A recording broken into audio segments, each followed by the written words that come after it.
अत्र सर्गो विसर्गश्च स्थानं पोषणमूतयः मन्वन्तरेशानु कथा निरोधो मुक्तिराश्रयः।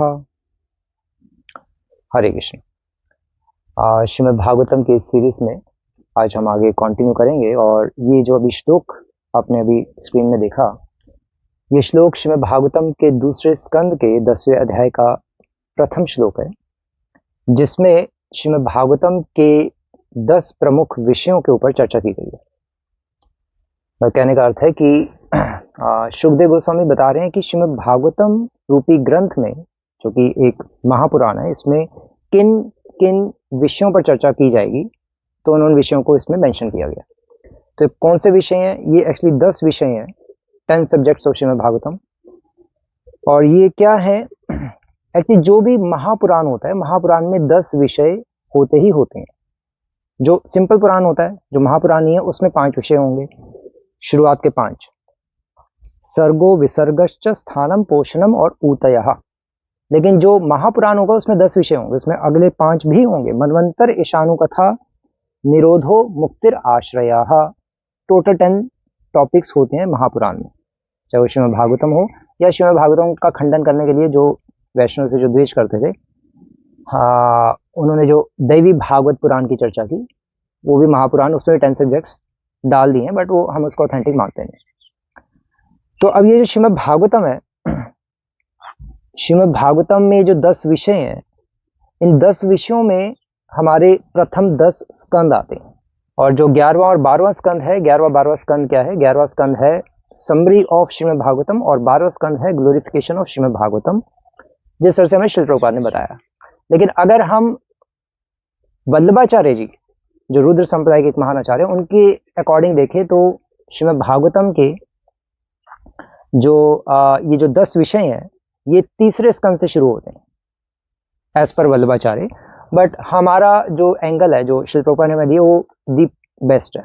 क्यों? क्योंकि उसमें जो आश्रय जो तत्व है ना, निरोधो मुक्तिर आश्रयः, आश्रय दशम स्कंद पे खत्म होता है। और हम तो भगवान कृष्ण का ही आश्रय लेते हैं। आश्रय मीन्स उनका प्रेम प्राप्त करना चाहते हैं, और आश्रय गौड़ीय वैष्णव दशम स्कंद पे ही खत्म करना चाहते हैं, क्योंकि हम 12वें स्कंद पे नहीं करते। 11वां और 12वां स्कंद एज पर गौड़ीय और श्रील प्रभुपाद ने जो एंगल दिए, वो समरी है 11वां स्कंद, और 12वां स्कंद glories of Shrimad Bhagavatam mentioned है। तो अब ये जो सर्ग है, अत्र सर्गो विसर्गश्च, तो अब ये सर्ग क्या है? सर्ग अर्थात प्राइमरी क्रिएशन या मुख्य सृष्टि। मुख्य सृष्टि। अब आप कहोगे कि प्रथम स्कंद में सृष्टि कहाँ है? प्रथम स्कंद में सृष्टि का ऐसा कुछ वर्णन दिखता नहीं है। तो सृष्टि कहाँ है प्रथम स्कंद में? एक्चुअली पहला श्लोक ही श्रीमद् भागवतम का क्या है? जन्माद्यस्य यतो अन्वयाद इतरतश्च अर्थेषु अभिज्ञ स्वराट। जन्माद्यस्य यतः, कि इस संसार का जन्म, और जन्म मतलब सृष्टि, पालन और संहार भगवान कृष्ण के द्वारा ही होता है। इस श्लोक के कारण ही प्रथम स्कंद को सर्ग कह दिया गया।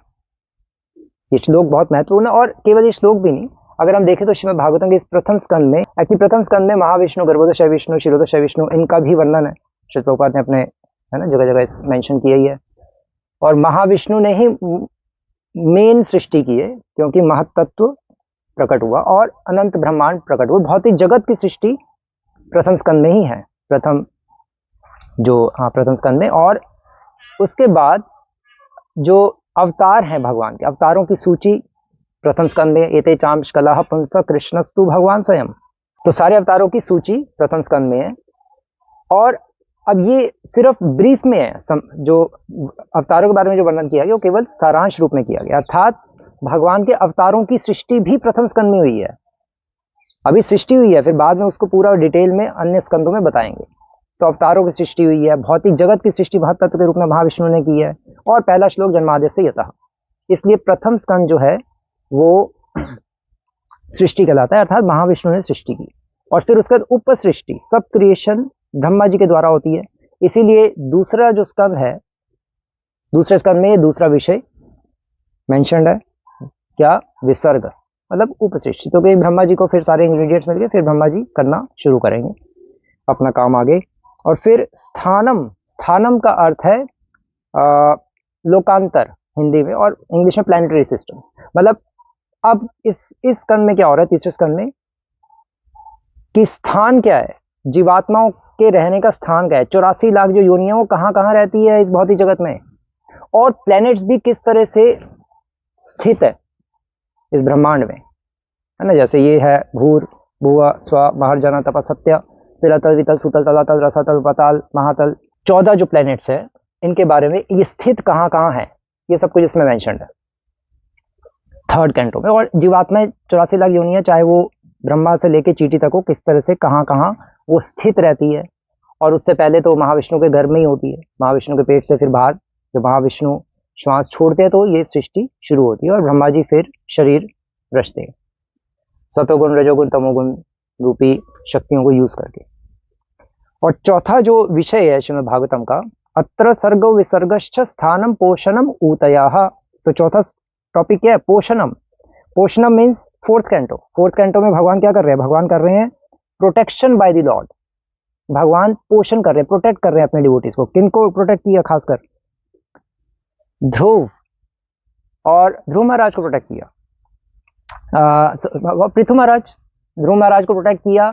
किससे प्रोटेक्ट किया, वासनाओं से। जो फालतू की वासना लेके भगवान की शरण में गए थे, भगवान ने उसको खत्म कर दिया।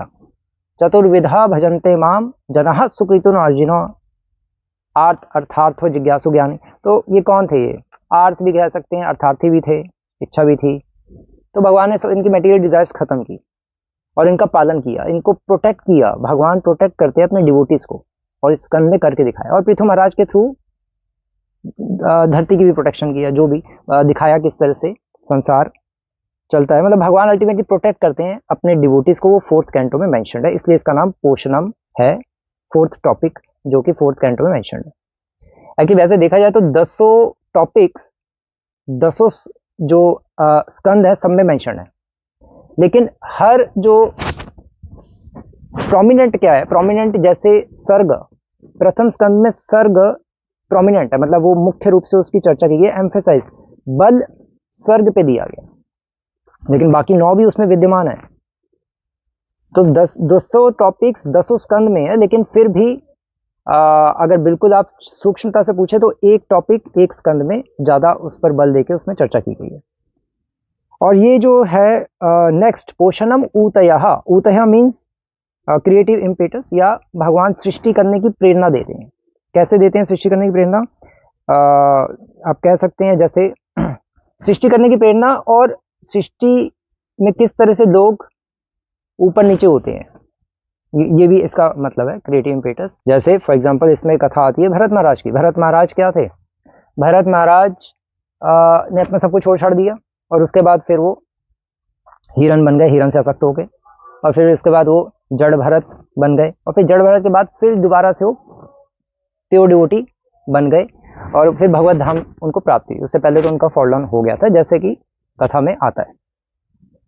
अब भरत महाराज ने अपने आप को लेकिन ऊपर उठा लिया, क्यों, क्योंकि उनको पिछले जन्म का याद था, हमें याद नहीं है, इसलिए हम अगर नीचे गिरेंगे तो गिरते चले जाएंगे। इसलिए कहा जाता है भैया दुर्लभम मानुषम जन्म, ये जो मनुष्य जन्म मिला इसको व्यर्थ मत गवाओ, टाइम मत वेस्ट करो, क्योंकि टाइम वेस्ट कर देंगे तो फिर हम नीचे गिर जाएंगे, और हमें तो पिछले जन्म का याद नहीं होगा, है ना। जड़ भरत को तो सदमा लगा हुआ था, पिछले जन्म का सब याद था, इसलिए उन्होंने अपने आप को ऊपर उठा दिया। हमें कुछ याद नहीं होने वाला था, और पास्ट लाइफ रिग्रेशन तो हमें करने की जरूरत है नहीं, वो भी टाइम वेस्ट है। तो इसलिए बेटर है सही से माला फेर लो और भक्ति कर लो और भागवतम पढ़ लो। और ये श्रीमद् भागवतम ही हमें जो पुराण आर को अधुनोदित, तो जो साक्षात भगवान कृष्ण खुद ही हैं, वो ही हमें इस संसार से निकाल सकते हैं। हरिनाम और भागवतम, महाप्रभु भी यही करते थे और हमें भी यही करना। महाजनों ये गतः सपन था। तो ये हमारे जीवन का लक्ष्य होना चाहिए, श्रीमद् भागवतम पढ़ना और हर रोज प्रीतिपूर्वक भगवान के नाम का जप करना। तो ये हो गया ऊतयः। अब नेक्स्ट जो टॉपिक है वो है मनवंतर। मनवंतर मीन्स कि इसमें जो चेंज ऑफ मनुष्य, जो ब्रह्मा जी का एक दिन में 14 मनवंतर होते हैं, और प्रत्येक मनवंतर में 71 चतुर्युग होते हैं। तो अब ये जो भी चतुर्युग और मनवंतर है, तो इसमें उन सबका मेंशन है, और कौन कौन से मनवंतर में कौन कौन सी कथा हुई थी वो सब मेंशन है। जैसे फॉर एग्जांपल अजामिल की कथा है इस स्कंद में, छठे स्कंद में अजामिल की कथा है, वृत्रासुर की कथा है। अजामिल की कथा किसी और मनवंतर में हुई थी, वृत्रासुर की कथा किसी और मनवंतर में हुई थी, चित्रकेतु की कथा। तो ये अलग अलग मनवंतरों की कथा है, कौन से मनवंतर में कौन सी कथा हुई थी, इसलिए इसका नाम है मनवंतर। अब जो इसके नेक्स्ट जो कैंटो है उसका नाम क्या है, ईशानु कथा। ईशानु कथा मीन्स कि ईश्वर के बारे में कथा और ईश्वर के द्वारा बोली गई कथा और ईश्वर के भक्तों की कथा। ये तीन चीजें इसमें इस 7th कैंटो में मेंशन है। ईश्वर की कथा, ईश्वर की कथा कैसे है, क्योंकि इसमें नरसिंह भगवान प्रकट हुए, नरसिंह भगवान की कथा है। और ईश्वर के भक्तों की कथा भक्त प्रहलाद की कथा है। और ईश्वर के द्वारा बोली गई कथा मतलब वर्णाश्रम की चर्चा है इस कैंटो में, तो वो हम उसके बारे में पढ़ सकते हैं। और फिर इसके बाद निरोध, निरोध मतलब 8वां स्कंद। 8वां स्कंद क्या है, 8वां स्कंद मतलब कि going back home, back to Godhead. इसमें कथा किसकी आती है मेनली, इसमें आती है बलि महाराज, है ना, वामन भगवान और बलि महाराज की। और इसमें कथा आती है समुद्र मंथन, गजेंद्र मोक्ष। तो इन सबको निरोध, इन सबकी घर वापसी हो रही है इस स्कंद में, इसलिए इसका नाम है निरोध। निरोध हो रहा है, अब इनका बस भवसागर खत्म हो गया, इसलिए इसका नाम निरोध है। अष्टम स्कंद में निरोध मुख्य टॉपिक है। और 9वें स्कंद में मुक्ति की चर्चा है। 9वां स्कंद में मतलब जिसमें वंशों की चर्चा है ना, कौन से राजा, कौन दिलीप और सब जो भगवान राम के कुल के, भगवान राम की चर्चा है, राम के कुल में कौन कौन थे रघुवंश में, वो सारी चर्चा है। अम्बरीश महाराज की इसमें कथा आती है। परशुराम जी की चर्चा है, परशुराम ने किस तरह से मुक्ति दी, 21 बार क्षत्रियों का वध करके उनको मुक्ति दे दी, तो इसलिए इसका नाम मुक्ति है। इसको इस तरह से समझ सकते हैं। और 10वां जो टॉपिक है वो है आश्रय। आश्रय मीन्स कि आश्रय लेने योग्य अगर कोई है, आराध्यो भगवान व्रजेश तन्यस तद्धाम वृंदावनम। आराधना के अगर कोई योग्य है, आश्रय लेने के अगर कोई योग्य है, तो वो भगवान ब्रजेंद्र नंदन कृष्ण है। तो इसलिए इसमें भगवान कृष्ण की भरपूर चर्चा की गई है। इसी से ही भगवान के इस जो ये स्कंद है, इसी से ही शिल प्रभुपाद ने कृष्णा बुक हमें निकाल के दी।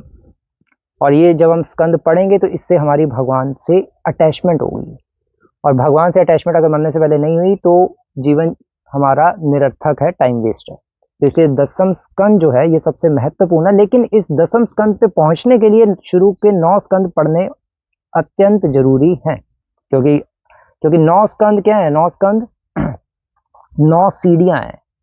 सीधा 10वीं सीढ़ी पे चढ़ोगे तो गिरोगे, तो वही है। तो इसलिए 10th कैंटो से पहले 9th कैंटो पढ़ने जरूरी है, इसलिए शिल प्रभुपाद ने हमें ये सिस्टम दिया है।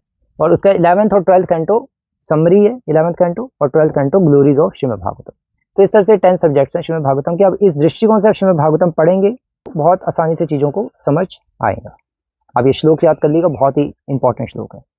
हरे कृष्णा। शिल प्रभुपाद की जय।